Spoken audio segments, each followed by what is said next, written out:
Now exercise 8.1 question number second. Previous video में हमने question number 1 discuss किया था। अब हम आते हैं क्वेश्चन नंबर सेकंड पे। In figure find tan p minus cot R. Diagram में हमको सारी साइड्स की वैल्यू दे के रखी है। ठीक है, पी क्यू है 12 सेंटीमीटर, पी आर है 13 सेंटीमीटर। ठीक है, अब डायग्राम में हमको दिख रहा है कि राइट एंगल ट्रायंगल है, तो अंडरस्टूड है कि जब हमको राइट एंगल ट्रायंगल की दो साइड्स हमको दिए तो हम थर्ड साइड फाइंड कर सकते हैं with the help of Pythagoras theorem.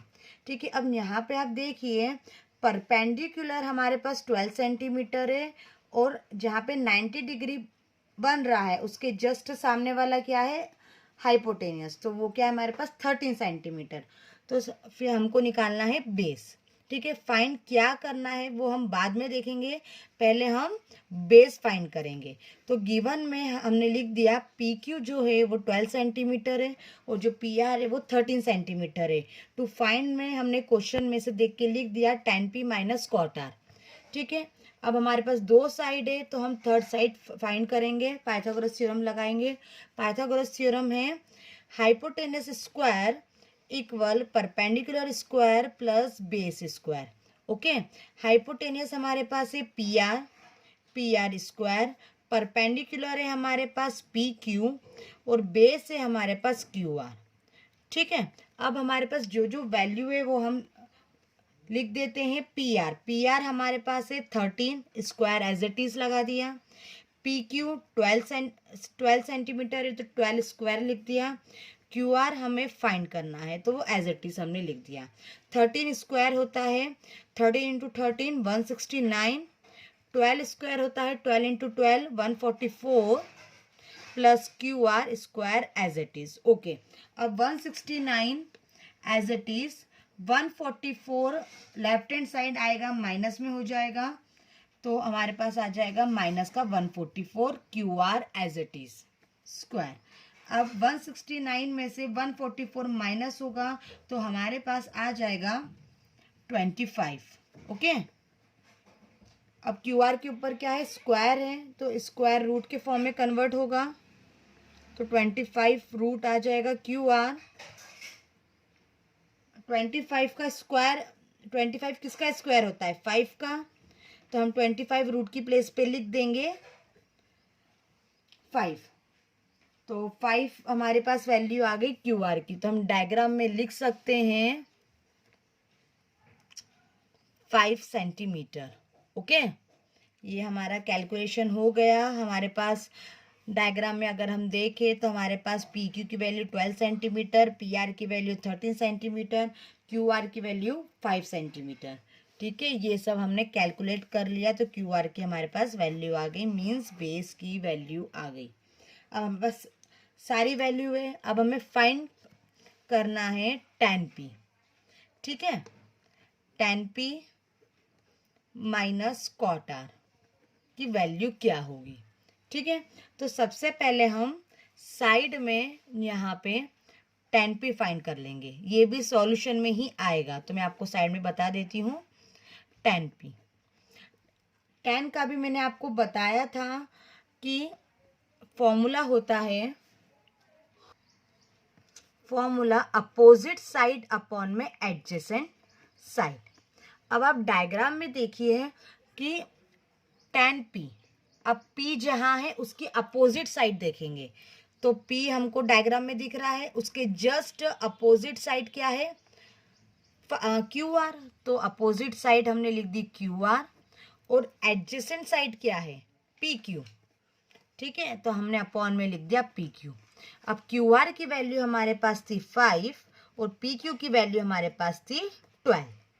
ठीक है, ये हमारे पास tan p की वैल्यू आ गई। अब हम निकालेंगे cot r की वैल्यू।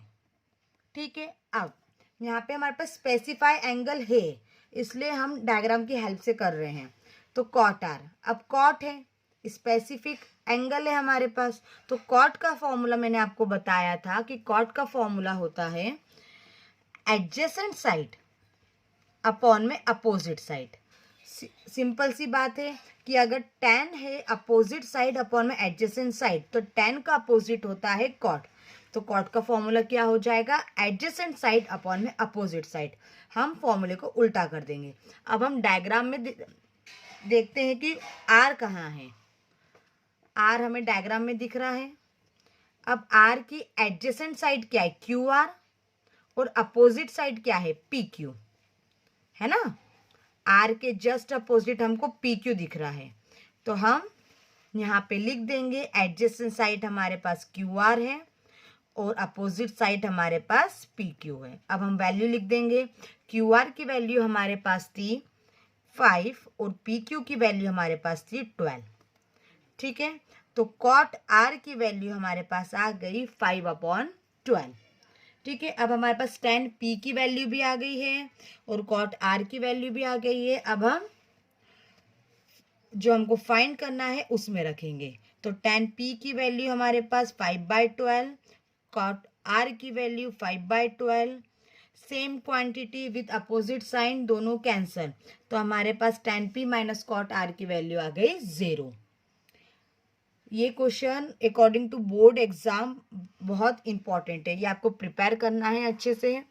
अब हम आते हैं क्वेश्चन नंबर 3 पे।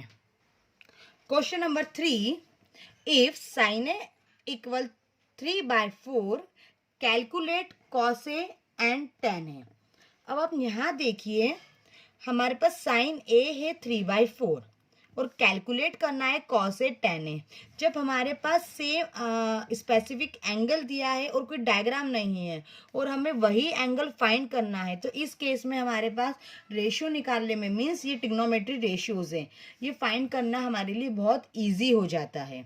ठीक है, तो यहाँ पे सबसे पहले हम सॉल्यूशन में लिख देते हैं। बहुत ही सिंपल क्वेश्चन है, साइन ए इक्वल 3/4। अब मैंने आपको एक फॉर्मूला सिखाया था, PBP/HHB। ठीक है, अब इसमें जो पहला वाला था P/H, वो क्या था, साइन था, P/H, तो P/H, तो यहां से हम लिख सकते हैं कि P की वैल्यू हमारे पास हो गई 3, ओके, और H की वैल्यू हमारे पास हो गई 4। ठीक है, अब यहाँ पे हमको फाइंड क्या करना है, कॉस है। अब प्रीवियस वीडियो में मैंने बताया गया था कि फर्स्ट जो होता है P/H वो साइन होता है, B/H कॉस होता है। ठीक है, अब B आ गया, हमारे पास केवल P और H की वैल्यू है। ठीक है, हमको B फाइंड करना है, तो B हम फाइंड कैसे करेंगे, जब भी हमारे पास ट्रिग्नोमेट्री रेशियो में 2 साइड हो और थर्ड साइड फाइंड करना हो, तो यहाँ भी हम लगाएंगे पाइथागोरस थ्योरम। तो सबसे पहले जब आपको कोई भी 2 टर्म मिल जाए और थर्ड टर्म निकालना हो, अदर ट्रिग्नोमेट्री रेशियो निकालना हो, तो सबसे पहले आप पाइथागोरस थ्योरम लगाएंगे। h² = p² + b²। h हमारे पास क्या है, 4²। ठीक है, p हमारे पास है 3² और b² एज इट इज। ठीक है, 4² होता है 16, 3² 9, b² एज इट इज। अब 9 लेफ्ट हैंड साइड आएगा, माइनस में हो जाएगा क्योंकि पॉजिटिव है। 16 में से 9 माइनस होंगे तो हमारे पास आएगा 7, b² एज इट इज। अब जो स्क्वायर है वो रूट में कन्वर्ट होगा तो √7 हो जाएगा। अब √7 की कोई वैल्यू नहीं होती है, तो हम एज इट इज इसको रहने देंगे। ठीक है, अब हमको फाइंड करना है कॉस ए। ठीक है, तो कॉस ए, अब यहाँ से हम फॉर्मूले में देखेंगे, P/H साइन होता है, B/H कॉस होता है, तो B/H हमारे पास B की वैल्यू क्या आई, √7, तो B की प्लेस पे हम √7 लिख देंगे। H की वैल्यू हमारे पास थी सही 4, तो कॉस ए हमारे पास आ गया √7/4। अब हम आते हैं tan A पे। ठीक है, अब tan A पे क्या होता है, P/B, perpendicular by base. P हमारे पास था 3 और बेस अभी हमने पाइथागोरस थ्योरम की हेल्प से निकाला, हो गया √7, तो tan A की वैल्यू हमारे पास हो गई 3/√7। ठीक है, तो यहाँ पे हमारा क्वेश्चन नंबर 3 फिनिश होता है। ये भी according to board exam very important. Now question number 4, given 15 cot A equal 8, find sine A and sec A। अब ये भी देखिए क्वेश्चन नंबर थर्ड जैसा ही है, बहुत ही सिंपल है। हमें A की वैल्यू दी हुई है, ठीक है, और हमको साइन A और सेक A निकालना है। तो ये भी बहुत सिंपल है। तो आप सॉल्यूशन में देखिए, सबसे पहले हम लिख देंगे 15 cot A इक्वल 8। यहाँ से हम cot A की वैल्यू निकाल देंगे। कैसे? साथ में 15 है, तो cot A हो जाएगा हमारे पास 8/15। ठीक है, अब हमको फाइंड क्या करना है? साइन ए सेक ए, है ना। तो सबसे पहले फॉर्मूला हमारा होता है P B P H H B. ठीक है, ये फॉर्मूला होता है। फर्स्ट होता है साइन, सेकंड होता है कॉस, थर्ड होता है टेन। अगर इसका अपोजिट हम चलें तो होता है साइन का opposite cosec, means H by P. Cosec की वैल्यू हो जाएगी, सेक की वैल्यू हो जाएगी एच बाय बी, और कॉट की वैल्यू जाएगी बी बाय पी। तो हम बोल सकते हैं बी बाय पी। ठीक है, कॉट हो गया ना B by P. Previous video में मैंने आपको टेबल बनवाई थी इसकी, है ना। ये साइन, ये कॉस, ये टेन, ये कॉसेक, ठीक है, ये सेक और ये कॉट। तो हम लिख सकते हैं कि b की वैल्यू हमारे पास 8 है और p की वैल्यू हमारे पास 15 है। ठीक है, अब हमारे पास b और p की वैल्यू है, h नहीं है। h मीन्स हाइपोटेनियस, है ना। तो हम हाइपोटेनियस सबसे पहले निकाल लेंगे, तो हो जाएगा according to Pythagoras theorem H square equal P square plus B square. ठीक है, अब हमारे पास एच स्क्वायर तो है ही नहीं, p की वैल्यू हमारे पास 15 है और b की वैल्यू हमारे पास 8 है। H square as it is, ठीक है, H square as it is आ जाएगा। 15 का स्क्वायर होता है 125, सॉरी 225, ओके, और 8 का स्क्वायर होता है 64। H square as it is 225 plus 64 को हम ऐड करेंगे तो 289 आएगा। अब जो स्क्वायर है वो 289 के ऊपर रूट के फॉर्म में हो जाएगा, तो h की वैल्यू हमारे पास आ गई 17। 289 17 का स्क्वायर होता है, 17 इंटू 17 289। तो यहाँ पे हमारे पास h की वैल्यू आ गई, मीन्स हाइपोटेनियस की वैल्यू आ गई। बेस और परपेंडिकुलर हमने कॉट की हेल्प से निकाल लिया था। ठीक है, अब h की वैल्यू आ गई। अब हमको साइन की वैल्यू निकालना है, तो साइन की वैल्यू के लिए हम formula sine A equal P by H. अब p की वैल्यू हमारे पास क्या थी? 15, और h की वैल्यू अभी हमारे पास आई है 17। तो साइन a की वैल्यू हमारे पास हो गई 15/17। अब हमें निकालना है सेक a। ठीक है, सेक a होता है h बाय b, ओके। अब h की वैल्यू अभी आई थी 17 और b की वैल्यू हमारे पास ऑलरेडी हमारे पास थी 8, तो सेक a की वैल्यू हो गई हमारे पास 17/8। ठीक है, नाउ यहाँ पे हमारा क्वेश्चन नंबर 4 भी फिनिश होता है। ठीक है, अब हम आते हैं क्वेश्चन नंबर 5 पे। Question number 5, given sec theta equal 13/12, calculate all other trigonometry ratio. Question में हमें बोला है कि जो sec थीटा है उसकी वैल्यू है 13/12। हमें कैलकुलेट करना है अदर ट्रिग्नोमेट्री रेशियो। अब कौन कौन से, अब ट्रिग्नोमेट्री है ना, जो रेशियो है वो हमारे पास 6 ही होते हैं। कौन कौन से? साइन, कॉस, टैन, कॉसेक, सेक, कॉट। तो ये मैंने आपकी हेल्प के लिए यहाँ पे टेबल वापस बना दी है। ठीक है, तो मीन्स हमें केवल सेक बोला है कि 13/12 है, बाकी हमें साइन भी निकालना है, कॉस भी निकालना है, टैन भी फाइंड करना है, कॉसेक भी फाइंड करना है और कॉट भी फाइंड करना है। तो गिवन में सबसे पहले हम लिख देते हैं कि सेक थीटा इक्वल 13/12। फाइंड क्या करना है? फाइंड करना है हमें sine theta, cos theta, tan theta, cosec theta और कॉट थीटा। ठीक है, अब हम सॉल्यूशन पे आते हैं। सॉल्यूशन में हमारे पास क्या है, सेक थीटा इक्वल 13/12।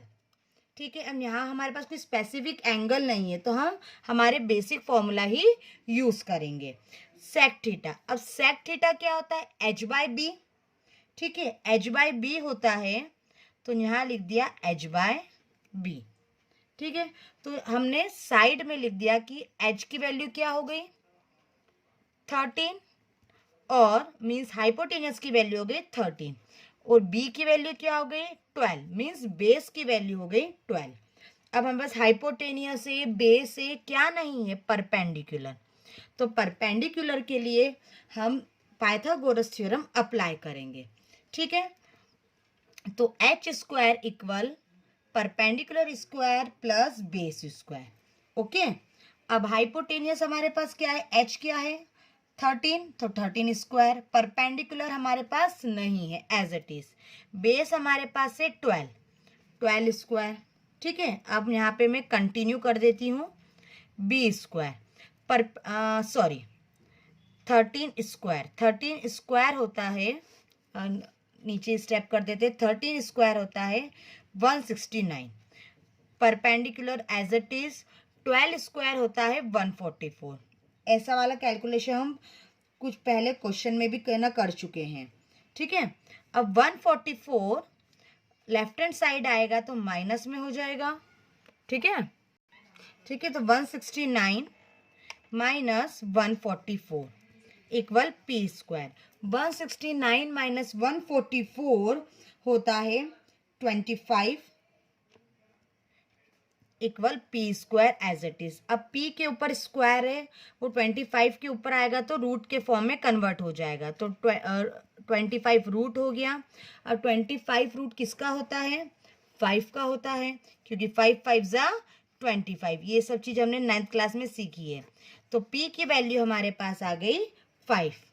ठीक है, अब हमें क्या फाइंड करना है, यहाँ मैं आपको साइड में करके बता देती हूँ। हमको साइन, सबसे पहले क्या आता है, साइन आता है। यहाँ पे आप देखिए साइन।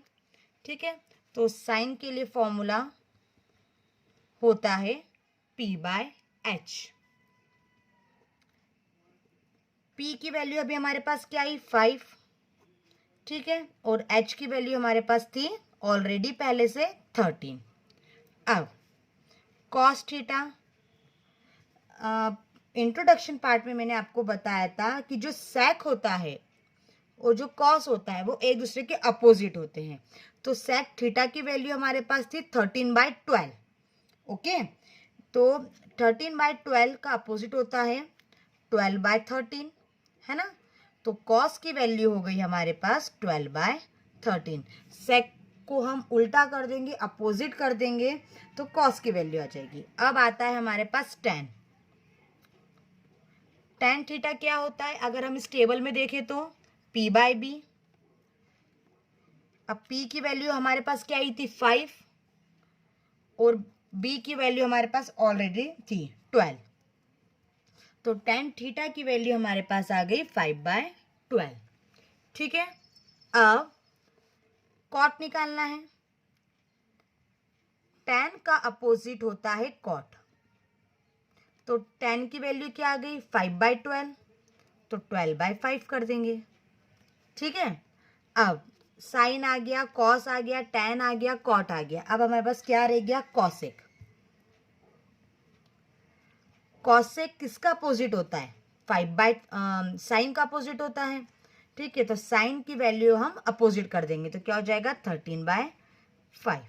ठीक है, अगर सिंपली अगर हमारे पास साइन आ जाए तो हम उसकी हेल्प से कॉसेक निकाल सकते हैं, अगर कॉस आ जाए तो हम उसकी हेल्प से सेक निकाल सकते हैं, और अगर हमारे पास टेन आ जाए तो उसकी हेल्प से हम कॉट निकाल सकते हैं। ठीक है, तो यहाँ पे हमारे पास सभी वैल्यू आ गई, sine, cos, tan, cot, cosec. तो यहाँ हमारा क्वेश्चन नंबर 5 फिनिश होता है। आई होप आपको अच्छे से समझ में आया होगा। नेक्स्ट वीडियो में हम क्वेश्चन नंबर 6 से कंटिन्यू करेंगे। अगर इसमें कोई भी प्रॉब्लम हो तो आप मुझे पिन कर सकते हैं ग्रुप में। Thank you.